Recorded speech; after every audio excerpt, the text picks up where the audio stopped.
మమత రండి. నమస్తే అండి. నమస్తే మేడం. చెప్పండి. నా పేరు మమత అండి.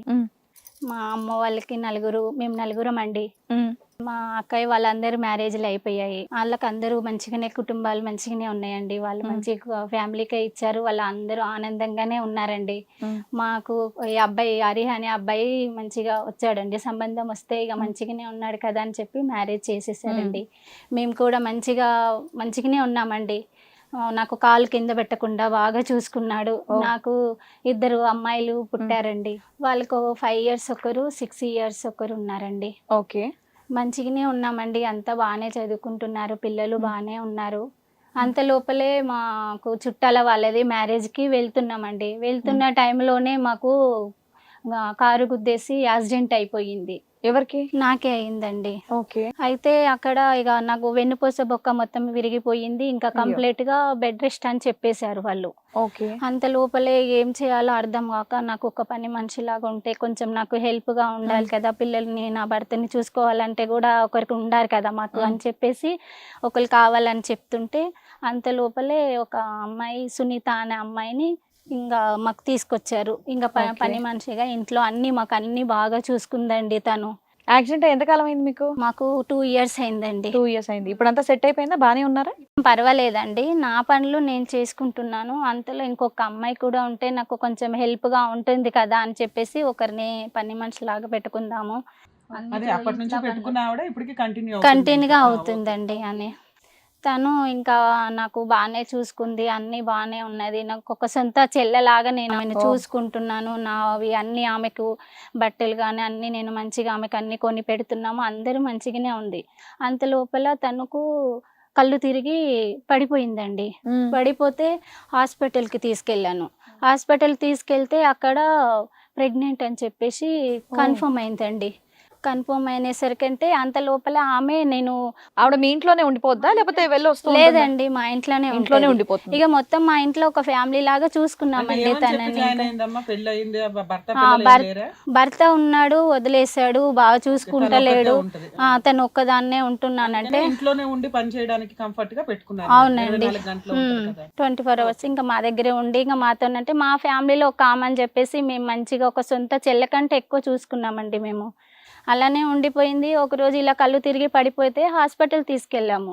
అక్కడికి వెళ్ళేసరికంటే ప్రెగ్నెంట్ అని కన్ఫర్మ్ అయిపోయిందండి. అంత లోపలే సరే అని ఇంటికి వచ్చేసాము. ఇంటికి వచ్చినాక ఇంకా మేము ఈమె భర్త వదిలేసింది, ఇప్పుడు ప్రెగ్నెంట్ అని అంటుందని కొంచెం నేను మీ ఇంటికి వచ్చాక ఎన్ని నెలలకి ఈవిడ ప్రెగ్నెంట్ అని తెలిసింది? 2 years అయిందండి. ఆమె 2 years అయింది. మీకు తెలుసు 2-3 months 2 అంతే అయిందండి. అడిగామండి.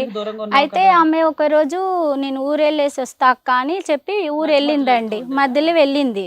వెళ్తున్న టైంలో నేను ఇల్లు అంతా డస్ట్ అయిపోయిందని చెప్పేసి ఇల్లు సదురుతున్నానండి. సదురుతున్న టైంలో ఆమె బ్యాగ్లో నుండి ఇది ఇప్పుడు నువ్వు అడిగితే మధ్య మధ్యలో ఇంటికి వెళ్తున్నాను హస్బెండ్ తో కలిసానని చెప్పింది. తను ఊరెళ్ళాలి అక్కడ అన్ని ఊరుకున్నారు. ప్రెగ్నెన్సీ ఆవిడ ఉంచుకుందండి. అయితే తను అక్కడికి వెళ్ళిపోయేసరికంటే నేనేం చేశాను, ఇల్లు సదురుదామా అని టైంలోనే అది అప్పుడే కొంచెం మంచిగా అయినానండి నేను. అయితే తను చూసేసరికి ఆమె బ్యాగ్లో నుండి స్లిప్ పడిపోయిందండి. అది డాక్టర్ గారు స్లిప్ దొరికేసరికంటే అందులో ఆమె హస్బెండ్ నేమ్ ఉండకుండా మా హస్బెండ్ హరి అని ఉంది అక్కడ అనేసి అది చూసేసరికి నేను తనకి అడిగాను, ఏంటి తన హస్బెండ్ పేరు లేకుండా నీది ఎలా ఉంది, ఇది ఏంటి అని మా భర్తని నిలదీసి అడిగే లోపల ఆమె అక్కడి నుంచి వెళ్ళి కాల్ చేసింది. తను మా హస్బెండ్కి అదే టైంలో కాల్ చేసేసరికంటే ఆమె అన్నది, ఈయన అక్కడ ఏం చెప్తున్నాడు, ఇట్లా నా భార్యకు తెలిసిపోయింది, నువ్వు ఇలా అయిపోయింది అది ఇదని ఇంకా చెప్పేసరికంటే నాకు ఇంకా గట్టిగా కన్ఫర్మ్ అయిపోయింది. ఓహో వీళ్ళిద్దరి మధ్యలో ఇదా ఉందా అని చెప్పేసి నేను గట్టిగా నిలదీసే లోపల దాన్ని తీసుకొచ్చిన తర్వాత మీ ఇద్దరి కథ ఏందో నేను చెప్తాను అని చెప్పి ఇక ఊరుకున్నామండి. అంత లోపల ఎక్కడికి వెళ్ళాలో మాకు అర్థం కాలే మేడం. మీ దగ్గరికి వచ్చి చెప్తే మీరేమన్నా న్యాయం చేస్తారని మీ దగ్గరికి వచ్చాం మేడం. ఇంతకు మీ ఆయన ఏమంటున్నాడు? మా ఆయన ఏమంటున్నాడు, అదేం లేదు, ఆమెను బాగానే చూసుకున్నా, నాతోనేం లేదు అని దబాయిస్తుంది. ఆమె కూడా ఏమి అట్లాంటిది ఏం లేదు అని గద ఇస్తున్నది నాతో. ఇంకా సరేలే. హరి అని పేరు ఉంది కదా, మరి అలా ఆయన పేరేంటి? వాళ్ళ ఆయన పేరు ఏం వేరే పేరు ఉంది అసలు అమ్మ పరమేశ్వర్ ఏదో ఉంది. ఇక మా ఆయన ఏమంటూ నిలదీసి అడిగేసరికి అక్కడ ఇక కొంచెం వెనక అడిగేస్తున్నాడు ఆయన. ఇంకా నాకు అప్పుడు మ్యాటర్ అర్థం అయిపోయి డౌట్ వచ్చింది మేడం, అందుకని తడబడుతున్నాడు, రివర్స్ అవుతుంది నాకు. ఇంకెక్కడ చెప్పుకోవాలో ఎవరికి చెప్పుకోవాలో నాకు అర్థం కాక ఇంకా మీరైతే న్యాయం చేస్తారని మీ దగ్గరికి వచ్చాము. అంటే అసలు ఆమె ఏం కావాలని చెప్పేసి కోరుకుంటుంది? ఆమె ఇంకా ఇక్కడే ఉండిపోతా, నేను ఆయనతోనే ఉండిపోతా అని ఇంకా దబాయిస్తుంది తను. ఇంకా అడిగినాక తెగిచ్చేసింది. ఇంకా యాక్చువల్ గా మొన్నటిదాకా ఏం చెప్పుకుంటూ వచ్చింది, వాళ్ళ హస్బెండ్ దగ్గరికి వెళ్ళింది, మధ్యలో ఏదో కలిసారని విషయం బయటపడిపోయినాక ఆవిడ అన్న మాట ఏంటంటే ఏం చేసుకుంటారు చేసుకోండి, మీ ఆయన అడుగు అన్నట్టే మాట్లాడుతుంది తప్ప ఈయనేమో అంగనాథలాగా సైలెంట్ గా కూర్చుంటున్నాడు. మరి ఇప్పుడు ఈయనేమంటున్నాడో తెలుసుకుందాం. మేడం ఈమె బెడ్ రెస్ట్ లో ఉన్నప్పుడు తినకు నాకు బాగా సేవ చేసింది మేడం, చాలా తోడుగా ఉంది. ఆ ఉద్దేశంతో పని వాళ్ళు అంటేనే అంతే కదమ్మా, తోడుగా ఉండి పనులు చేయడానికి డబ్బులు ఇస్తున్నారు కదా, ఫ్రీగా చేయట్లేదుగా. డబ్బు తీసుకొని సర్వీస్ చేస్తున్నారు, మంచి సర్వీస్ చేస్తుంది, ఇంకో రూపాయి ఎక్స్ట్రా ఇస్తావు, జీవితం ఇచ్చేస్తావా శరీరం ఇస్తావా? లేదు మేడం, తనని చూసా నా ఏమంటారు నా నెలకు కొట్టింది, నా భార్యలకు కొట్టింది. అందుకోసం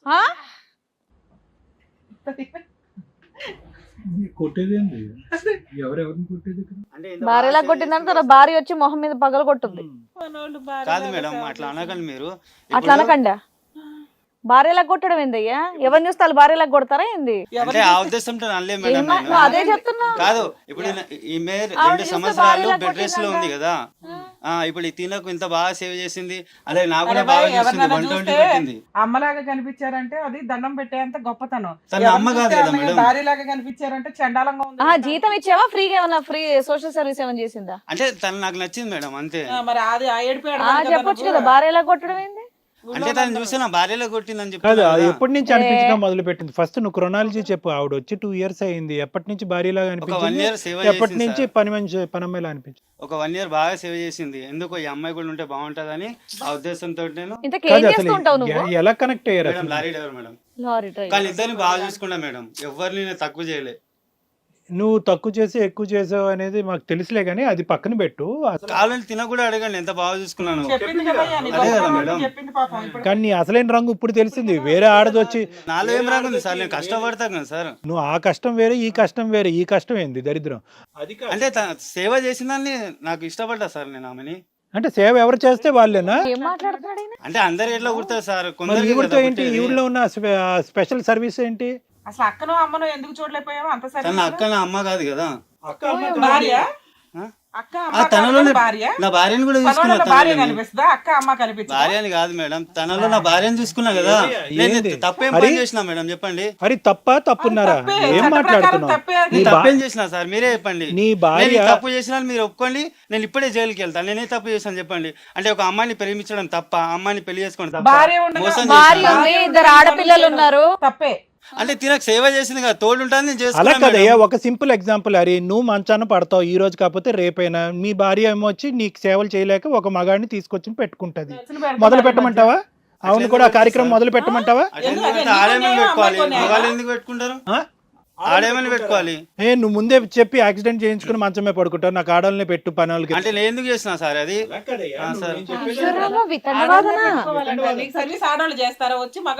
మేడం నేను సర్వీస్ గురించి మాట్లాడాలి, నాకు నచ్చింది అని చెప్పాను నేను, అంతే.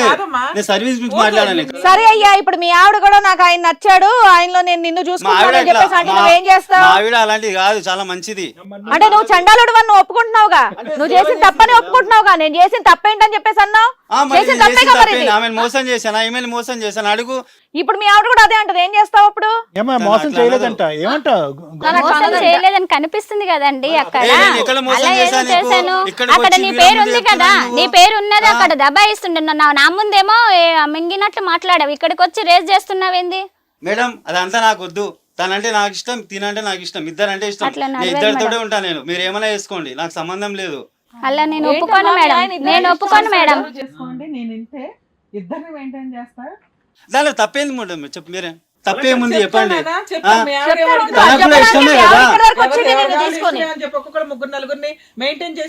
తనకి ఇష్టమే కదా మేడం, తన ఇష్టం అనే తప్పనే పక్కన ఉన్నా కదా నేను. కాదు మేడం, తన ఇష్టం అంటే తన పక్కన ఉన్నా కదా. ఇద్దరు పడుకొని మా ఇష్టం అంటే కుదరదు.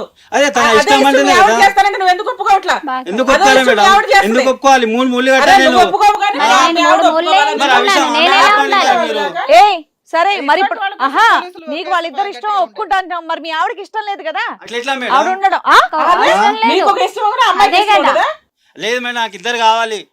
ఆవిడకి కూడా ఇద్దరు కావాలి. ఆవిడకి కూడా ఇద్దరు కావాలి. ఈవిడకి ఆల్రెడీ ఒక బాయ్ ఫ్రెండ్ ఉన్నాడు, తీసుకొస్తాం లాగి పెట్టి కొడతా ఇద్దరు అడుగుతారు. ఇప్పుడు నువ్వు అదే చెయ్యమ్మా. అదే చేస్తా, నేను అదే చేస్తాను. ఇప్పుడు నేను అదే చేస్తా. ప్రాబ్లమ్, సైకలాజికల్ ప్రాబ్లమ్ సార్ అది. మేడం నాకు సైకాలజీ ఏం లేదు, కావాలంటే డాక్టర్ని పిలిపియండి.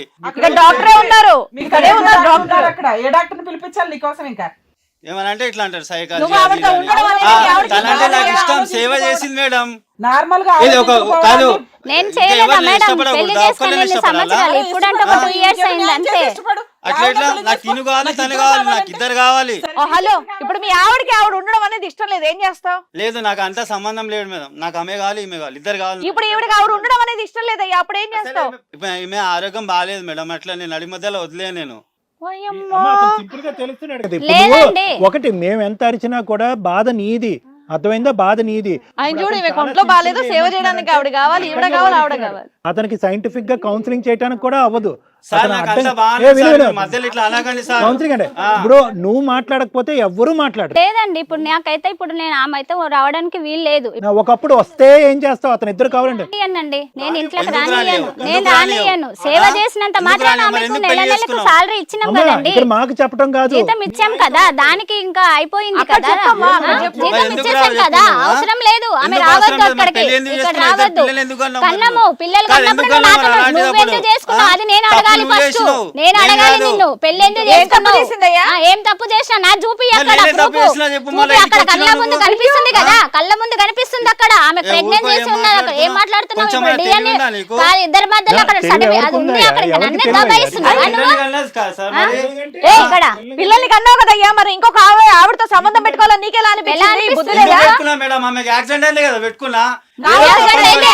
నేనేమైతే ఉన్నాను కదా, నేను చావలేదు కదా, నేను ఉన్నాను అక్కడ. నాకు తను కావాలి, నా నువ్వు పిల్లలు కావాలి, అంత ఉన్నారు, సంబంధం అట్లా లేదు. అవసరం లేదు. ఆమె మరి ఆమె ఉన్నప్పుడు మళ్ళీ మా చెల్లి మూడు ముళ్ళు ఎందుకు మంచి వేసినావు? సీరియల్ నువ్వు పెళ్లి ఎందుకు మంచి మంచి చేసుకున్నావు? సీరియల్ ఇద్దరు ఇచ్చినావు, పిల్లల్ని ఎందుకు ఎందుకు ఇచ్చినావు కన్నావు? మరి? ఇప్పుడు నన్ను మధ్యలో ఎందుకు వదిలేస్తావు? ఇప్పుడు మధ్యలో ఆమెను ఎందుకు తీసుకొస్తున్నావు? కాదు, 2 సంవత్సరాల నుంచి మా చెల్లి అన్నం పెట్టినావు, చీరలు ఇచ్చినావు, ఎందుకు ఇచ్చినావు మరి? నేను ఒక సొంత చెల్లెలా ఒక మంచిగా చూసుకున్నాం మరి అంత ఇప్పుడు మాత్రాన. కూడా చూసుకో కదా, నేను సొంత ఎట్లా చెల్లెలేక? చూసుకుంటా? ఎట్లా ఒప్పుకుంటా? నేను ఒక ఒప్పుకో, పడమ్మాయిలాగా చూసినా ఒప్పుకోవాల్సింది, నేను నాకు అలా అంతా ఒప్పుకోను. తెలియదు. నేను నాకు అంతా ఒప్పుకోను, తెలియదు, నేను ఒప్పుకోను, ఒప్పుకోవాల్సిందే. అసలు నేను ఒప్పుకోను. ఉంటావా నువ్వు? ఒప్పుకోకపోతే నేను ఉంటా, ఇదే ఉంటా. ఒక్క నిమిషం, ఏ అందగత్తె గురించి మీరు ఇంత పోట్లాడుతున్నారు? ఒక్క నిమిషం అందగత్తె నీ పిలిచి చూద్దాం. వామ్మో, ఇంత ఫైట్ చేస్తున్నాడు ఏంటి? ఇంటికి వచ్చి చక్కగా పనిచేసే వాళ్ళ గురించి. చెప్పండి సార్, పేరు చెప్పండి. ఆమె పేరు సునీత అండి. న్యాయం లేదు, అతను అనుకున్నదే న్యాయం, అతను అనుకున్నది అంతే, నేను అనుకునేదే న్యాయం. అంటే ఎలా మీరు- మరి ఫస్ట్ మీరు నుంచి చెప్తే ఇంతేనా? వినాలి ఇప్పుడు ఇలా ఇక్కడ. తయారయ్యాడు ఈయన. మధ్యలో అండి నాకు యాక్సిడెంట్ అయినప్పటి నువ్వు నుండి ఇలా మాట్లాడకు తయారయ్యాడు మధ్యలో, బాగా. అర్థమవుతుందా? నేను మాట్లాడతా ఇప్పుడు. నాకు ఎందుకు న్యాయం కోసం మాట్లాడతావు? వచ్చిన ఇక్కడ, నేను న్యాయం కోసం వచ్చిన కాబట్టి నేను మాట్లాడతా. నేను ఏం తప్పు చేయలే నీలాగా. నేనేదో పెద్ద తప్పు చేసి వచ్చి నువ్వు చేసిందే తప్పయ్యా. ఏం తప్పు చేసినా చేసి మళ్ళీ మేడం తప్పు నేను? చేయలేదు, తప్పు చేయలేదు చెప్పండి, అంటున్నావు. ఏం తప్పు భార్య చేసినా ఉండగా ఇంకోతో నేను? ఉండడం అనేది మీరు తప్పు తప్పు కాదా? చేసినా అని చెప్పు, నేను ఇప్పుడే ఒప్పుకుంటా తప్పని. తప్పే బాబు. ఏం తప్పే, చెప్పండి లేకపోతే మీరు? లా ప్రకారం తప్పే. ఆగు, ఆవిడ ఆ మహాతల్లి ఎవరు? ఆవిడ కూడా పిలిచిన ఆవిడ పేరేంటమ్మా? సునీత అండి. అమ్మా, ఆ సుందరిని పిలవండి. అమ్మా సునీత రా. మేము పిలిచాం బాబు. నీ భాగవతం వెంట కనిపెట్టడానికి మేము పిలిచాం. మేము పిలిపించాము, ఎందుకంటే ఆవిడ ఎవరో మాకు తెలియాలి కాబట్టి పిలిపించాం. చెప్పమ్మా సునీత, ఏంటిదంతా? తను నేను చిన్న వ్యాపారం చేసుకుంటుంటే అమ్మో, తను ఎంత దారిలో సున్నితంగా వచ్చేటప్పుడు, మాట్లాడుతున్నారు మీరు. పోయేటప్పుడు కనిపిస్తాను. ఏ వ్యాపారం అమ్మా? చిన్న టీ కొట్టు పెట్టు. అంతేనా? ఇంకేమైనా కొట్టు పెట్టారమ్మా? సార్ ఏమనకండి సార్, నవ్వకండి అట్లా. సరే అదే లే, ఓయ్, వ్యాపారం మేము ఏంటో ఎట్లా తెలియాలి ఉండాలి? కదా. నువ్వెవరు decide చేయడానికి? ఏ వ్యాపారం అని నీకు అడిగా? నచ్చినట్టు నువ్వు ఉంటావు, మేము మాట్లాడకూడదా? ఏ వ్యాపారం వాళ్ళు తెలుసుకున్నావా? తెలుసుకోవాలి కదా, మేము ఎట్లా అడుగుతున్నారు. మాట్లాడతాం? నువ్వు చెప్తావేంటి? నువ్వు మధ్యలో వెళ్ళొద్దు, వాళ్ళు అడుగుతున్నప్పుడు feel వాళ్ళు అవుతున్నాడు మాట్లాడుకుంటారు. చెప్పమ్మా, ఏ వ్యాపారం? చిన్న టీ కొట్టు పెట్టుకున్నాను సార్. ఉమ్, తను వచ్చేటప్పుడు పోయేటప్పుడు అక్కడ ఆపి టీ తాగేవారు. ఉహు. చాలా డల్ గా అనిపించేవారు. ఏది ఈ వ్యాపారం అనేది వీళ్ళ ఇంట్లోకి పనమ్మాయి కింద రాకముందేనా? రాకముందు ఓహో, ఓకే ఓకే, అదమ్మా. Right right, okay. ఆ టీ తాగేవాడు. ఆ టీ తాగేవాడు, కాసేపు కూర్చునేవాడు పక్కన, చాలా డల్ గా ఉండేవాడు. మీదేంటమ్మా, మీ హిస్టరీ ఏంటి? మీరెవరు? మీకు ఎంతమంది పిల్లలు? మీ భర్త ఎక్కడ? నాకు పిల్లలు లేరు కానీ మా ఆయన వదిలేశాడు సార్. ఎన్ని సంవత్సరాలు అయిందమ్మా వదిలేసి? 4-5 సంవత్సరాలు. ఓకే. చెప్పమ్మా. చాయ్ తాగటానికి వచ్చేవాడు. అప్పుడప్పుడు టీ తాగా పక్కన కూర్చొని చాలా డల్ గా ఉంటే, ఏంటి సార్ అలా ఉన్నారు ఏంటి అంటే, మా ఆవిడకి ఇట్లా అయినారు ఆయన ఒక్కడిని అడిగావా ఇలా చాలా మందిని అడిగావా ఆయన వాళ్ళ కష్టాలు? అంటే చాలా మంది కొంచెం మంచిగా మాట్లాడే వాళ్ళు చెప్పుకుంటారు మేడం, వాళ్ళ కష్టాలు చెప్పుకుంటారు. బాగా చెప్పుకున్నారు. మా ఆవిడకి ఇలా అయ్యిందని చెప్పాడు. ఆయనని చెప్పారు, ఇంట్లో చూసేవాళ్ళు లేరు. కొంచెం హెల్ప్ చేసేవాళ్ళు లేరు, ఏంటి నాకు ఉమ్. అసలు ఏం చేయాలో అర్థం కావట్లేదు అని చెప్పుకొస్తూ ఉండేవాళ్ళు. సడన్ గా ఒకరోజు ఇట్లా మా ఆవిడకి సేవ చేయాలి, నీకు ఇష్టమైతే మా ఇంట్లో ఉండు, మా ఆవిడకి సేవ చేయి, నీకు అన్ని మంచిగా చూసుకుంటాను, ఏ ఇబ్బంది లేకుండా అని చెప్పారు. టీ కొట్టు అదే అక్కడ దుకాణం క్లోజ్ చేసి ఇక్కడ ఆపేసావా? దుకాణం ఓపెన్ చేసింది. ఓ అంత నువ్వు సంపాదించేంత స్థాయికి జీతం ఇస్తానాడా లారీ డ్రైవర్? అంటే జీతం అని కాదులే కానీ సాటి మనిషికి మంచిగా లేదు కదా అమ్మా వచ్చాను సార్. మీ పని మానుకొని వచ్చారు. వచ్చేసాను నా. తర్వాత ఏమైందమ్మా? తర్వాత తను అసలు సో అంతకు ముందు వాళ్ళ ఇంట్లోకి వెళ్ళక ముందు చాయ్ వరకే మీ సంబంధం, అంతే అంతేనా? అంతే. ఓకే, చాయ్ వరకే, రైట్. తర్వాత అంతవరకే. తను చేస్తా ఉన్నాను, ఒక సంవత్సరం అయిపోయింది, పని చేస్తున్నాను, పిల్లలు చూసుకుంటున్నాను, తనకి మంచిగా చూసుకుంటున్నాను. అనుకోకుండా ఒకరోజు తనే నా గదిలోకి వచ్చారు. అంటే ఇట్లా ఆ అమ్మాయికి అలా ఉంది కదా, బాగాలేని మనిషి, ఆ అమ్మాయికి అన్యాయం చేయకూడదు అంటే, లేదు నాకు ఎలాంటి సుఖం లేదు కదా, నువ్వంటే నాకు ఇష్టం, నీకు ఏ అన్యాయం చేయను, తనకు కూడా అన్యాయం చేయను, అరవకు గోల్ చేయకు అని అన్నారు. ఓ నువ్వు అక్కడ కూడా సేవ చేసావు. నువ్వు తప్ప అనిపించలేదమ్మా మరి నీకు? మంచం మీద పడున్న ఒక భార్యని వదిలేసి నీ దగ్గరికి రావటం అనేది తప్పని అనిపించలేదా? ఒకప్పుడు నీకు అదే పరిస్థితి ఏర్పడి మీ ఆయన చేస్తే తప్పు అనిపించింది కానీ గోల్ చెయ్యకు, నాకు ఆపరం పోయింది, మరి తను కూడా పేషెంటే కదా, తనకి ఏదన్నా అయిపోతే తను నాకు కావాలి, తనంటే నాకు చాలా ఇష్టం అని చెప్పారు. అందువల్ల నేను ఏం అనలేకపోయాను. మరి తప్పు కంటిన్యూ అయిందమ్మా తర్వాత కూడా? అవును సార్. ఇప్పుడు నువ్వు ప్రెగ్నెంటా? అవును సార్. ఎన్నో నెల? 6 నెల. అంటే ఇది కూడా అనుకునే ప్లాన్డా? అంటే ప్రెగ్నెన్సీ అనేది పిల్లలు కానీ ప్లాన్ కాదు సార్, అనుకోకుండా జరిగింది. పెళ్ళయింది, మా ఆయన దూరం అయ్యారు, నాకు పిల్లలు లేరు కనుక నాకు బిడ్డ ఉంటే బాగుండు అనిపించింది. నీ అవసరం నీది, అతని అవసరం కాదమ్మా, నువ్వు నీకు షెల్టర్ ఇచ్చిన ఒక ఇంట్లో ఆ అమ్మాయి మంచం మీద కూర్చొని నిన్ను ఒక అక్కలాగా చెల్లిలాగా చూసుకుంటే, సొంత అక్క కంటే ఎక్కువ చూసుకున్నాగా, చెల్లెలాగా చూసుకున్నా. పుణ్య కార్యం ఇది. మళ్ళీ అందులో నీకు తోడు కోసం ఒక పిల్లని కదమ్మా. కంటారు, పిల్లనో పిల్లోడో. నీ అవసరం గురించి పిల్లని కన్నావు, మేడం చెప్పినట్టు అతని అవసరం తీర్చావు, మరి ఈ నా అమ్మాయికి ఏం పరిస్థితి చేస్తున్నావు? ఏంది? నీకు ఎంత నీకేం అన్యాయం చేసినా నేను నీకు అంతకన్నా మంచిగా చూసుకున్నా, నీకు ఒక సొంత అక్కలాగా చూసుకున్నా, నాకు ఇంత అన్యాయం చేయడానికి నీకు మనసేలా ఒప్పింది నీకు అసలు? అన్యాయం చేయడానికి మిమ్మల్ని వదిలేయమని చెప్పట్లేదు కదా, నేను ఆహా. ఉంటానని చెప్తున్నా. ఏ పక్కన ఉంటావమ్మా? ఆల్రెడీ పక్కనే ఉన్నావుగా. నాకు ఎలాగో తోడలేరు కాబట్టి నాకు బిడ్డ కావాలి. అది కాదే మరి, నీ మొగుడు దగ్గరకు వచ్చి నేను అదే చేస్తే నువ్వు ఊరుకుంటావా? అది చెప్పు ఫస్ట్ నాకు. ఒకవేళ ఉంటే గనక ఎట్లా ఉంటుంది అసలు? నెత్తి మీద పీకేది ఎవడు లేడు కాబట్టి అందుకే అట్లా విరమిగిపోతుంది. ఇట్లా ఎంత మంది జీవితాలతో ఆడుకుంటున్నావు. ఇప్పుడు వరకు నువ్వు సన్నివేశం చూడలేదు. హరి ఎలా మాట్లాడాడో తెలుసా? ఎంత గర్వంగా మాట్లాడాడో తెలుసా? నువ్వంటే సాఫ్ట్ గా దూవుతున్నావు కానీ అతను ఎలా మాట్లాడాడో తెలుసా? నా జీవితం నేను ఎలా బతుకుతాను, నాకు ఏ లెక్క పత్రం లేదు, ఇద్దరిని చూసుకుంటాను, ఇద్దరిని పక్కన పెట్టుకుంటాను అని అంటున్నాడు. అట్లా మాట్లాడలేదు సార్, మీ ఇద్దరిని పెట్టుకుంటాడు, మూడో దాన్ని కూడా తీసుకొస్తాడు. ఇప్పుడు రేపొద్దు నీ నడ్డి ఇరిగింది అనుకో, నువ్వు మంచం పడుకున్నావు అనుకో, ఆవిడ పక్కన ఇంకో లారీ మీదకి వెళ్తాడు, అక్కడ భోజనం చేస్తాడు, అమ్మ నా బండి ఎక్కుతావా వస్తావా అంటాడు. అప్పుడు 3 ఉంటారు, 4 ఉంటారు. ఇక్కడ ఒక చిన్న విలేజ్ తయారవుతుంది అనమాట, ఒక ఊరు. అలా ఏం ఉండదు సార్, అలా ఉండే పని నేను ఫస్ట్ అలాగే నమ్మినా, ఎంత మంచోడో నా భర్త అని. మంచిగా ఉన్నవాడు 2 సంవత్సరాలకే ఇగో ఈ కథ వేసి కూర్చున్నాడు. ఇంకోసారి పని అయితే మీకు మంచులో ఉన్నప్పుడు మిమ్మల్ని వదిలేసేవాళ్ళు కదా, ఇప్పుడు నన్ను తీసుకొచ్చి అయ్యో ఇవిడేంటి ఇంత సాఫ్ట్ గా ఆ, సింపతిగా చూడు. మాట్లాడుతుంది? చేసిన అమ్మ కాదమ్మా, తప్పమ్మా. at the end of the day అలాంటప్పుడు ఒకే ఒక పెళ్లిగా- point, ఆహా. అతని చేత నేను తల్లి కాబడాలి, నాకు ఒక బిడ్డ కావాలి అని అనుకున్నావు.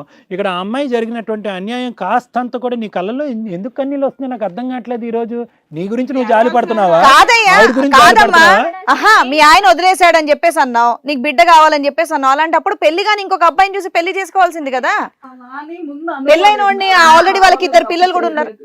నేను కావాలని తప్పు చేయలేదు. ఒకసారి చేశారు, తర్వాత కంటిన్యూ తర్వాత అయ్యారు. వదిలేయొచ్చు కదా. తర్వాత ఒకసారి తెలియక బిడ్డ తప్పు కావాలి చేసావు. అంటే ఇంకో పెళ్లి చేసుకోవాల్సింది. ఇంకొక అక్కలా పెళ్లి చూస్తున్నాడు చేసుకొని కదా, పెళ్లి ఎక్కడన్నా చేసేది కదా. ఉండాల్సింది. నాకు 2 పిల్లలు, నా జీవితం ఖరాబ్ చేయడానికి నాకు వచ్చిన అతను అరవద్దు అన్నాడు, నువ్వు నోరు మూసుకున్నావు, అతను కంటిన్యూ అయిపోయాడు. ఇప్పుడు నువ్వు అంటున్నావు నా అడ్వాంటేజ్ నేను చూసుకోవాలి కదండి, నాకు ఒక బిడ్డ కావాలి, మా ఆయన దగ్గర నుంచి ఆ సంతృప్తి తీరలేదు కాబట్టి ఇతను ఇది తీర్చాడు అన్నాడు. అతను ఇంకో పెళ్లి చేసుకోవాల్సింది కదా. ఇప్పుడు విర్రవీగిపోతున్నాడు. ఇప్పుడు ఈ అమ్మాయి పరిస్థితి ఏంటి? ఇందాక అడిగిన ప్రశ్నగా నేను మళ్ళీ అడుగుతున్నాను, నువ్వు అసలు ఎందుకు ఏడుస్తున్నావు? ఇప్పుడు హిట్ టీవీ యాప్ ని డౌన్లోడ్ చేసుకోండి. ఇందులో short news, live news, entertainment movies అన్ని అవైలబుల్ గా ఉన్నాయి. హిట్ టీవీ యాప్ ని ఫ్రీగా డౌన్లోడ్ చేసుకోండి.